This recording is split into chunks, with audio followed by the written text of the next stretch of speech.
이스라엘 백성은 이스라엘 자체가 하나님의 나라의 그림자입니다.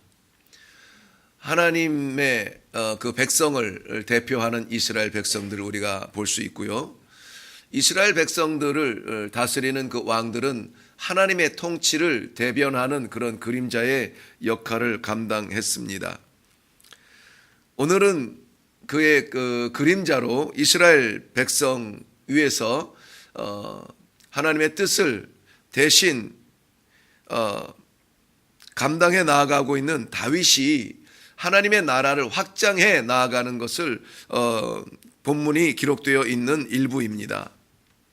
하나님께서 태초에 그의 사람 인간에게 향한 명령, 첫 번째 명령은 생육하고 번성하라 였죠. 생육하고 번성하라. 땅에 충만하라, 땅을 다스리라. 땅에 충만하여 땅을 다스림으로 말미암아 하나님의 백성들이 그 하나님의 하나님 되심을 나타내고 증거하는 것, 이것이 하나님이 그의 백성들에게 기대하는 것이었습니다. 우리는 이것을 사명이라고 합니다. 오늘날도 하나님께서 그의 백성들을 작정하시고 뽑으시고 세우시고 파송하여 주시어서 땅의 모든 곳에 편만하기를 원하십니다.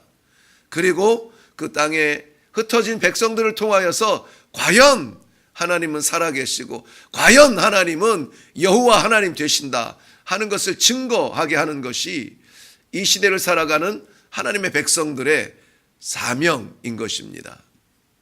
사명은 자신이 택한 것이 아니라 주인에게로부터 받은 것을 우리는 사명이라고 말합니다. 오늘 이 아침에 올라온 것은 하나님께서 우리를 향한 오늘의 사명이 있기 때문에 그것을 말씀 가운데 우리에게 삶의 의미로 더해 주시고 그것을 이루기 위하여서 파송하여 주시기 위함인 줄로 믿습니다. 왜냐하면 그저 이 하루를 그렇게 평범하게 살아간다면 하나님이 없는 사람들도 오늘 하루는 열심히 살 거예요. 그들도 오늘 하루는 무언가 이룰 것이고 하나님 없는 사람들도 오늘 하루 최선을 다할 것입니다. 그런데 우리의 최선은 달라야 돼요. 우리의 꿈은 달라야 되고 우리가 이루어야 되는 사명도 달라야 되는 것입니다. 결국 우리의 개인적인 종말 뿐만이 아니라 하나님께서 창조하신 가시적인 이 땅에 종말이 왔을 때에 모든 민족과 모든 나라를 통하여서 그랬구나, 하나님이셨구나, 하나님이 살아계시고 하나님이 그의 역사를 이루셨구나 하는 이 찬송이 온 땅에 충만해야 합니다. 그것이 하나님의 기대인 것입니다. 오늘 하나님께서는 다윗을 통하여서 그의 백성, 그의 나라, 그림자 같은 이스라엘 백성들이 그의 나라를 확장해 지경을 넓히고 나아가는 것을 보여주고 있습니다. 1절 말씀에 보면 그 후에 다윗이 블레셋 사람들을 쳐서 항복을 받고 블레셋 사람들의 손에서 메덱 암마를 빼앗으니라 라고 되어 있습니다. 블레셋은 우리가 이미 잘 알고 있듯이 이스라엘 백성들의 대표적인 그러한 대적자였습니다. 이스라엘의 모든 역사를 통하여서 이 블레셋은 끊임없이 이스라엘을 괴롭히죠. 그런데 예외 없이 이스라엘이 블레셋을 공격했던 적보다 블레셋이 이스라엘을 공격하여 괴롭히고 조공을 빼앗고 노예로 잡아가는 그러한 역사가 반복되어 있습니다. 이사야서 9장 12절 말씀은 이스라엘과 블레셋 간의 관계를 이렇게 설명하는데요. 앞에는 아람 사람이 있고 뒤에는 블레셋 사람이 있는데 그들이 입을 벌려서 이스라엘을 삼키리라 라고 말하고 있습니다. 이스라엘을 삼키는 자가 누구냐? 블레셋이라는 것입니다. 이스라엘 하나님의 백성들을 삼키는 자로 이 블레셋을 표현하고 있습니다. 마지막 시대에 하나님의 백성들을 삼키려고 울부짖으며 이 아침에도 이 하루에도 우리의 주변에서 어슬렁대며 우는 사자처럼 달려드는 그 악한 무리들을 대표해서 그림자처럼 보여주는 것이 이 블레셋이라는 것입니다. 그런데 이스라엘의 오늘 모습은 조금 다르지 않아요? 보통은 블레셋이 쳐들어올 때 방어한다든지 다른 나라에 쫓아가서 도움을 청한다든지 피하는 것이 상책이었는데 오늘 이스라엘은 달라요. 오히려 방어가 아니라 바벨론을 향하여서 공격하고 저들을 쳐서 무찔렀다, 이렇게 이야기하고 있습니다. 메덱 암마라고 하는 곳은 이 블레셋의 심장, 그 수도인 가드를 이야기하는데요. 가드는 우리가 이미 사무엘상에서 살펴보았습니다. 누구죠? 골리앗의 고향이 가드였습니다. 그렇다면 이 가드는 이 골리앗처럼 장대한 사람들, 그러한 사람들이 살고 있는 그 땅을 오히려 쳐서 다윗이 정복하는 그러한 모습을 봅니다.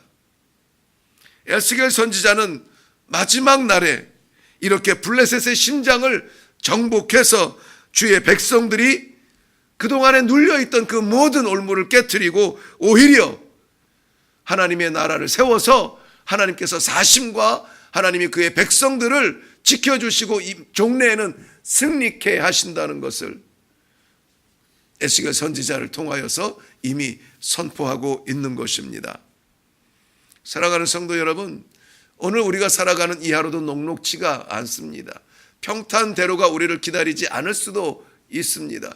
오히려 복음 때문에, 믿음 때문에, 하나님을 믿는다라고 하는 이 성도라고 하는 이름표 때문에 우리는 더 어려움을 당하고 오해를 받고 더 어려운 길을 걸어야 할 수도 있습니다. 그러나 오늘 이 본문의 말씀처럼 우리는 피하고 도망하고 숨어 있어야 되는 존재가 아니라 하나님의 백성들이기 때문에 우리는 일어나서 하나님 되심을 우리의 입으로 증거하며 나타내며 찬송하며 우리의 영적 승리를 바라보며 기도하며 내려갈 수 있는 이 아침이 되기를 주님의 이름으로 축원합니다.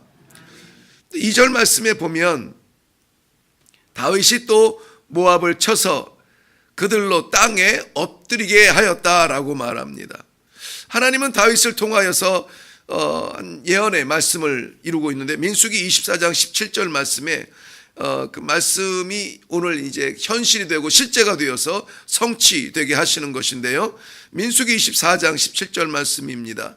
한 별이 야곱에게서 나오며 한 홀이 이스라엘에게서 일어나서 모압을 이 편에서 저 편까지 파하고 또 소동하는 자식들을 다 멸하리로다. 민수기에서 말씀하신 거예요. 오늘 다윗이 그것을 이루고 있습니다. 하나님께서는 왜 모압을 파하겠다, 저들의 소동하는 자식들을 다 멸하겠다고 작정합니까? 하나님께서는 어느 백성은 세워서 이기게 하시고 어느 백성은 파하게 하십니다. 민수기 24장에 이 하나님의 책망과 저주는 22장 말씀을 배경으로 해요. 22장 이후에 보면, 민수기 22장 이후에 보면 모압의 왕 발락이 이방의 제사장 발람을 데려다가 이스라엘 백성들을 저주하게 하는 사건을 우리가 잘 알고 있습니다. 그때 이스라엘은 모압을 공격한다든지 요청한 것이 아니에요. 그런데 모압은 이스라엘 백성들이 자꾸 숫자가 넓어지고 커지고 애굽에서 나왔다는 이 낯모르는 사람들이 광야를 지나도 수가 줄지 않고 오히려 강성해지는 것을 보면서 두려운 마음에 이스라엘 백성들을 저주해서 다 멸하기 위하여 이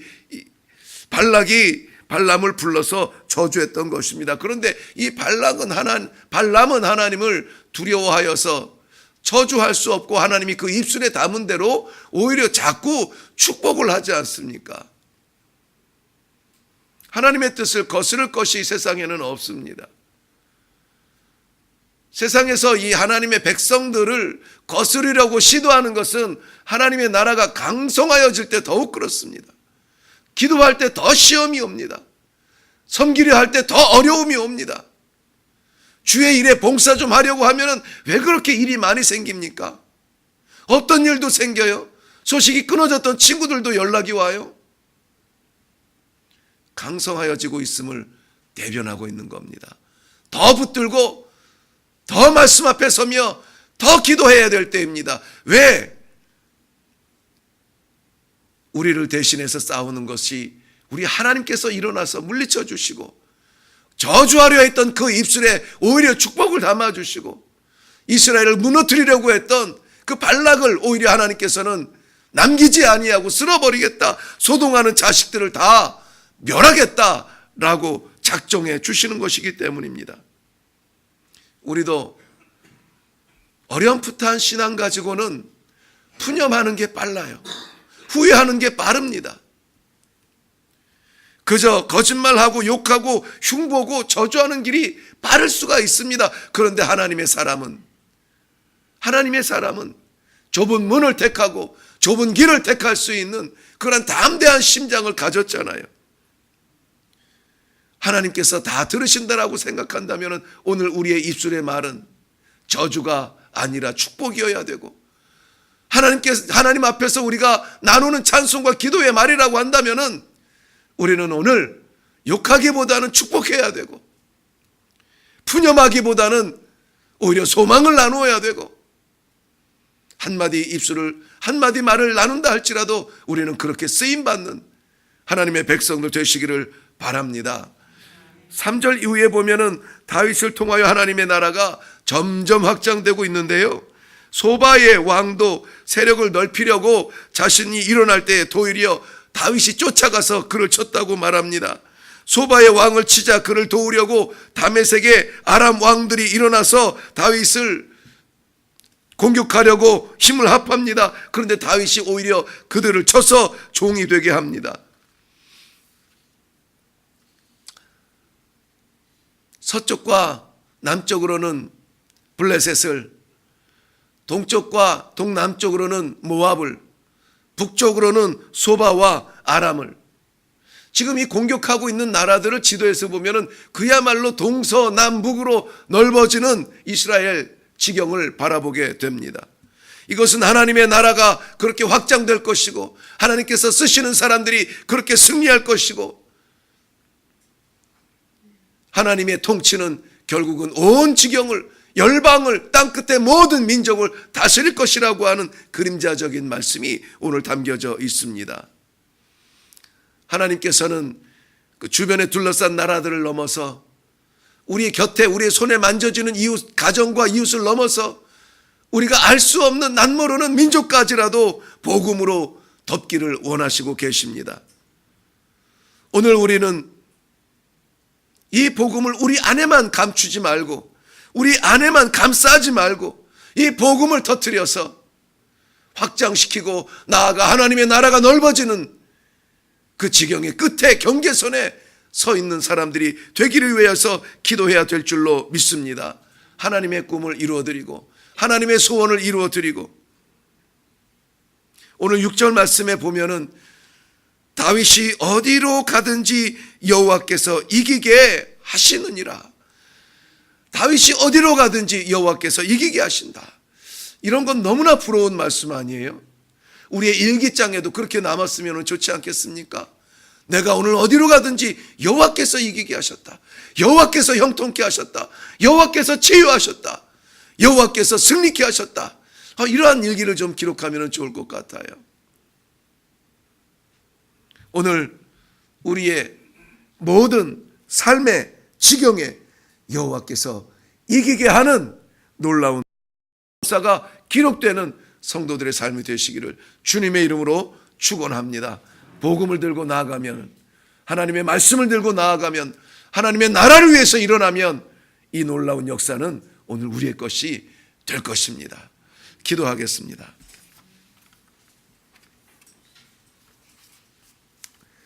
살아계신 아버지, 은혜를 감사합니다. 우리의 삶을 우리가 지나오고 우리가 열어왔고 우리가 해결해 온 것 같으나 우리가 하나님의 백성이고 하나님께 우리의 전부를 맡겨드리고 우리의 삶을 지배하시는 하나님을 사모하는 마음으로 이 시간에 기도할 때에 분명히 알 수 있는 것, 하나님께서 하셨습니다. 이렇게 우리의 삶을 하나님께서 지배하여 주시고 인도하여 주시고 하나님의 나라에까지 우리를 인도하여 주시며 그 자리에서 면류관을 씌워 주실 줄로 믿습니다. 아버지 하나님, 이 주님 전에 올라올 때에 하나님의 나라를 위하여서 쓰임받기를 원하는 우리의 간절한 심정을 담아 하나님 앞에 예물로 올려드리며 11조로 바쳐드리며 하나님 아버지, 저희들을 사용하듯이 이 예물을 사용하사 하나님의 지경을 넓혀 주시옵소서. 복음으로 우리의 가정이 생명을 얻게 하시고, 복음으로 말씀으로 우리의 이웃들이 하나님을 만나게 하시고, 복음으로 우리의 인생이 인생에서 끝나지 아니하고 하나님의 나라에 이르기까지 인도하여 주시옵소서. 오늘도 우리의 삶의 저녁에서 하나님이여 역사하여 주사 주님 승리의 영광을 받아 주시옵소서.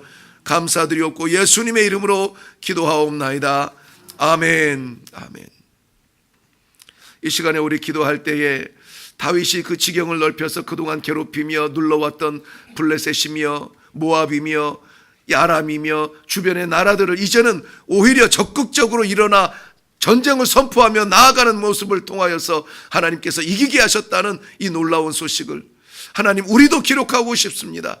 우리를 누르고 있는 그 모든 악한 것들, 어려운 것들, 난관들, 이제 우리가 가슴을 펴고 나아갈 때에 주여 승리의 소식을 저희들에게 담아주시고 이기게 하여 주시옵소서. 우리의 영적인 능력을 받고 나아가기를 원합니다. 간절한 마음으로 이 승리를 위해서 기도하며 나아갈 수 있기를 바랍니다. 우리 다 같이 주님 한번 외치고 기도하겠습니다.